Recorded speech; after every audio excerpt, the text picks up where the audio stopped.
భార్య తన భర్తను నిర్దాక్షిణ్యంగా చంపించేసిన ఘటన మహబూబాబాద్ జిల్లాలో చోటు చేసుకుంది. గుర్తుందా మీకు?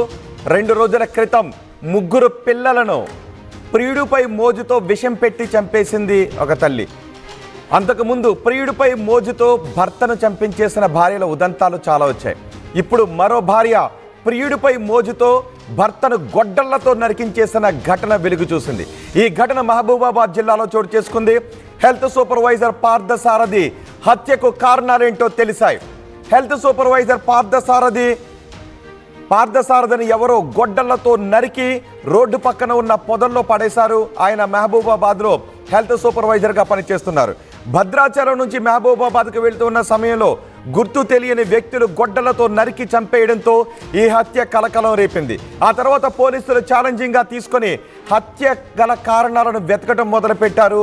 అనుమానం వచ్చిన ప్రతి ఒక్కరిని విచారించడం మొదలుపెట్టారు. పోలీసుల విచారణలో షాకింగ్ విషయాలు తెలిసాయి. హెల్త్ సూపర్వైజర్ పార్థసారథిని గొడ్డళ్లతో నిర్దాక్షిణ్యంగా చంపి ఆ పొదల్లో పడేసింది ఎవరో కాదు, తను కట్టుకున్న భార్య అని తెలియడంతో అందరూ కూడా ఒక్కసారిగా ఆశ్చర్యానికి గురయ్యారు. ఒక్కసారిగా ఆ భార్యను కఠినంగా శిక్షించాలి, ఆ భర్తను కఠినంగా శిక్షించాలి అని డిమాండ్ చేశారు. ఇక్కడ ప్రియుడి మోజులో ఉన్న భార్య భర్తను చంపడానికి ఏం చేసిందో తెలుసా? 5 లక్షల రూపాయలు సుపారీ ఇచ్చి కొంతమందిని నియమించి తన భర్తను అతి కిరాతకంగా చంపించేసింది స్వప్న అనే భార్య. దీనికి కారణం కేవలం ప్రియుడిపై మోజు. ఇటీవలి కాలంలో భార్యలపై అనుమానంతో భార్యలను చంపేస్తున్న భర్తలను చూస్తూ ఉన్నాం. గతంలో వరకట్నాల కోసం భార్యలను చంపేసిన భర్తలను చూసాం. కానీ ఇటీవలి కాలంలో ప్రియుడిపై మోజుతో కన్న బిడ్డలను చంపేస్తున్న తల్లులు, ప్రియుడిపై మోజుతో కట్టుకున్న భర్తలను సుపారీ ఇచ్చి చంపించేస్తున్న భార్యల ఉదంతాలు వెలుగు చూస్తూ ఉన్నాయి. దీంతో సమాజం ఎటు వెళ్ళిపోతుంది, మానవ సంబంధాలు ఎటు వెళ్ళిపోతున్నాయి, ఎవరిని నమ్మాలి అనే పరిస్థితిపై ఒక ఆందోళన వ్యక్తమవుతుంది. ఇప్పుడు మీరు చూస్తున్న వ్యక్తి, ఆర్టీవీ స్క్రీన్పై చూస్తున్న వ్యక్తి ఏ కోసానా అనుకుని ఉండడు. తన కట్టుకున్న భార్య సుపారీ ఇచ్చి ప్రియుడిపై మోజుతో తనను చంపించేస్తుంది అని ఎక్కడా కూడా అనుకుని ఉండడు. కానీ అతని జీవితంలో అదే చోటు చేసుకుంది. ఇలాంటి ఘటనలు పెరగడానికి కారణం ఏంటనుకుంటున్నారు? ఇలాంటి వారికి ఎటువంటి శిక్షలు వేయాలని మీరు అనుకుంటున్నారో మీ అభిప్రాయాన్ని కమెంట్ బాక్స్లో తెలియచేయండి. ఒకసారి మీరు ఆర్టీవీ స్క్రీన్ పైన చూడండి. పోలీసులు సెల్ ఫోన్లను స్వాధీనం చేసుకున్నారు. 2 రోజుల క్రితం పార్థసారథి భద్రాచలం నుంచి మహబూబాబాద్ వెళ్లే రూట్లో ఒక రోడ్డు పక్కన అతి కిరాతకంగా చంపివేయబడిన స్థితిలో కనిపించాడు. అనుమానాస్పద మృతి అంటే హత్యగానే ఆ కేసును నమోదు చేసి ఎవరో గుర్తు తెలియని వ్యక్తులు అతన్ని చంపేసి ఉంటారు అని పోలీసులు భావించి కేసు నమోదు చేశారు. ఈ భార్య మాత్రం ఎక్కడ అనుమానం రాకుండా తనకేమీ తెలియదన్నట్టు తన భర్త కనిపించడం లేదని, తన భర్తను ఎవరో నిర్దాక్షిణ్యంగా చంపించేశారని మొసలి కన్నీళ్లు కార్చడం మొదలుపెట్టింది. కానీ ఆ భార్యే తన ప్రియుడిపై మోజుతో తన ప్రియుడితో కలిపి 5 లక్షల రూపాయలు ఎవరికో సుపారీ ఇచ్చి తను కట్టుకున్న భర్తను నిర్దాక్షిణ్యంగా చంపించేసింది. పోలీసులు ఈ విషయాన్ని విచారణలో కనుగొన్నారు. వాళ్ళందరినీ కూడా అరెస్ట్ చేశారు. మరికొంతమంది పారిపోయినట్టుగా తెలుస్తుంది. ప్రియుడు విద్యాసాగర్ను పోలీసులు అరెస్ట్ చేశారు. పార్థసారథి భార్య స్వప్నను, ప్రియుడు విద్యాసాగర్ను ఇద్దరిని కూడా పోలీసులు అరెస్ట్ చేశారు. ఆ ప్రియుడిని, ఈ భార్యను, పార్థసారథి భార్యను ఇద్దరు కూడా పోలీసులు అదుపులో ఉన్నారు. పరారీలో మాత్రం 4 నిందితులు ఉన్నారు. ఆ 4కి సుపారీ ఇచ్చి ఆ 4కి లక్షల రూపాయల డబ్బులు ఇచ్చి కట్టుకున్న భార్య నిర్దాక్షిణ్యంగా గొడ్డళ్లతో నరికించేసింది ఆ భార్య. వాళ్ళు ఒక్కొక్క వేటు వేస్తున్నప్పుడు ఎందుకు చంపుతున్నారో బహుశా తనకు అర్థమై ఉండదు. కానీ తన కట్టుకున్న భార్యే లక్షల రూపాయల డబ్బులు ఇచ్చి మరి ప్రియుడిపై మోజుతో తనను చంపించేస్తుంది అనే విషయం ఆ క్షణంలో ఒకవేళ తెలుసుండుంటే ఆ చివరి క్షణాల భర్త ఏమనుకుని ఉంటాడో కదా. కొద్ది రోజులుగా పార్థసారథి భార్య స్వప్న విద్యాసాగర్ మధ్య అక్రమ సంబంధం నడుస్తోంది. ఈ అక్రమ సంబంధమే పార్థసారథి హత్యకు దారితీసింది. పార్థసారథి సోదరి హేమ ఫిర్యాదుతో మొత్తం ఈ కేసు అంతా వెలుగులోకి వచ్చింది. ఆ భార్య కూడా ఫిర్యాదు చేయలేదు. పార్థసారథి భార్య ఎవరైతే మృతుడున్నారో ఆ మృతుడి సోదరి హేమ ఫిర్యాదు చేసింది. ఆ ఫిర్యాదుతో పోలీసులు కేసు నమోదు చేసి విచారణ జరిపితే మొత్తం తీగలాగితే డొంకంతా కదింది. తను కట్టుకున్న భార్యే, పార్థసారథి భార్యే ప్రియుడిపై మోజుతో భర్తను చంపించేసిన దుర్మార్గమైన ఘటన వెలుగు చూసింది. ఈ ఘటనపై పోలీసు అధికారులు మాట్లాడారు. ఒకసారి పోలీసు అధికారులు ఏం మాట్లాడారో చూద్దాం. రేకీ చేశారు కదా, సో రేకీ చేసే టైంలో ఆ టైంలో సోర్లం వెంకట్ విద్యాసాగర్తో పాటు ఈ మిగతా మెంబర్స్ వచ్చారు. సో అది రేకీ చేశారు కాబట్టి అంటే ఆయన మర్డర్ రోజు లేదు, మర్డర్ రోజు ఈ తేలగరి వినయ్ కుమార్, శివశంకర్, వంశీ ఈ ముగ్గురు ఇక్కడ వచ్చారు.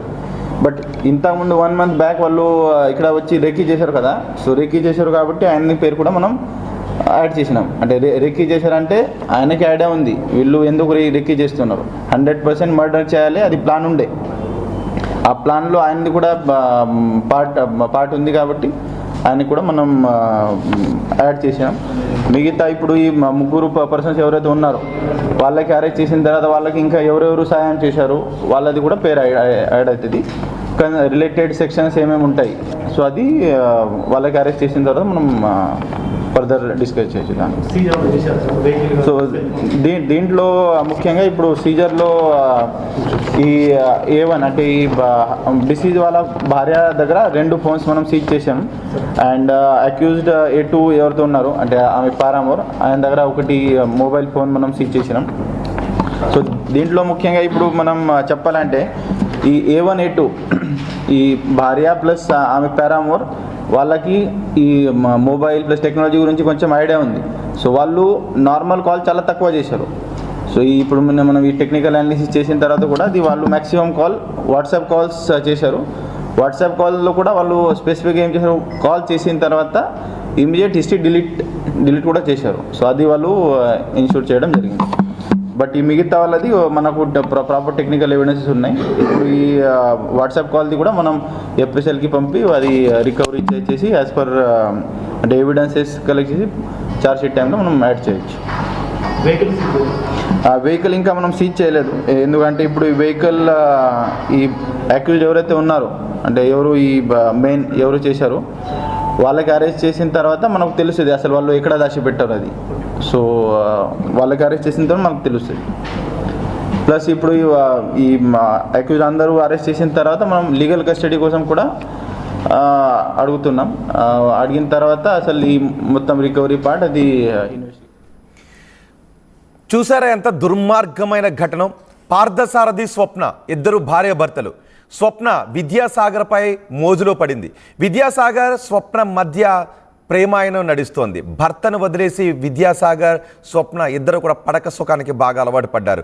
భర్తను చంపేయాలి అని అనుకున్నారు. తమ మధ్య శారీరక సుఖం ఇంకా పెరగాలి అంటే కట్టుకున్న భర్తను నిర్దాక్షిణ్యంగా చంపేయాలి అని స్వప్న విద్యాసాగర్ ఇద్దరు కూడా ప్లాన్ చేశారు. 4 లక్షల రూపాయలు సుపారీ ఇచ్చి వాళ్ళిద్దరి మధ్య పడక సుఖాన్ని పెంచుకోవడం కోసం భర్తను చంపించేసిన దుర్మార్గమైన ఘటన చోటు చేసుకుంది. వాళ్ళిద్దరు వాట్సాప్ కాల్లో మాట్లాడుకునేవారు, మామూలు కాల్లో మాట్లాడుకునేవారు కాదు. వాట్సాప్ కాల్లో మాట్లాడుకుని మళ్ళీ ఆ కాల్ డేటాను డిలీట్ చేసేసేవారు. డిలీట్ చేసి ఆ తర్వాత భర్తను కూడా చంపేయాలని ప్లాన్ చేసి ఎలా చంపాలి అని ప్లాన్ చేసుకున్నారు. డబ్బు ఎవరి చేత చంపించాలి అని ప్లాన్ చేసుకున్నారు. ఆ తర్వాత నలుగురిని పురమాయించారు. వారికి డబ్బులు ఇచ్చారు 4 లక్షల రూపాయలు. వాళ్ళని పిలిచి తన భర్తను చంపేసి సాక్ష్యాలు లేకుండా మాయం చేసేయాలనుకున్నారు. ఆ తర్వాత ఇద్దరు కూడా హాయిగా సుఖంగా పడక సుఖాన్ని పంచుకోవచ్చని దుర్మార్గమైన ప్లాన్ చేశారు. ఆ భర్త పార్థసారథి ఒక హెల్త్ అసిస్టెంట్గా పనిచేస్తున్నాడు. ఆ బహుశా పాపం అతనికి తెలీదు, రోజులానే డ్యూటీకి వెళ్తున్నాడు. తన భార్య ప్రియుడిపై మోజుతో తనను నిర్దాక్షిణ్యంగా చంపించేస్తుందని బహుశా ఎక్కడా కూడా అనుకుని ఉండడు. ఆ చివరి క్షణాల్లో బహుశా చంపేసేవాళ్ళు ఆ మాట చెప్పుండుంటే ఆ చనిపోయేటప్పుడు ఆ చివరి క్షణాల్లో బహుశా ఏమనుకుని ఉండుంటాడు కదా.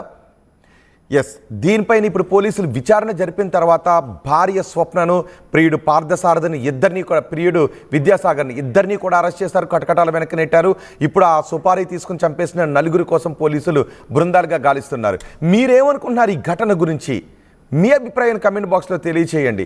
ఇలాంటి ఘటనలను ఎదుర్కోవాలి అంటే, ఇలాంటి ఘటనలు మళ్ళీ మళ్ళీ జరగకుండా ఉండాలి అంటే ఏం చేయాలి? ఇటీవల ఎక్కడ చూసినంతే కదా 3 పిల్లలను మొన్న తల్లి చంపేసింది, నిర్దాక్షిణ్యంగా విషం పెట్టి చంపేసింది. భర్తకు కూడా విషం పెట్టి పిల్లలను కూడా చంపేయాలనుకుంది కేవలం ప్రియుడిపై మోజుతో. ఇప్పుడు భర్తను 4 లక్షల రూపాయలు సుపారీ ఇచ్చి చంపించేసింది ప్రియుడిపై మోజుతో. గతంలో కూడా ఇలాంటి ఘటనలు చాలా చోటు చేసుకున్నాయి ప్రియుడిపై మోజుతో. భార్యలను చంపేసిన భర్తలు ఉన్నారు. ఇటీవలి కాలంలో భర్తలను చంపించేస్తున్న భార్యలు పెరిగిపోతూ ఉన్నారు.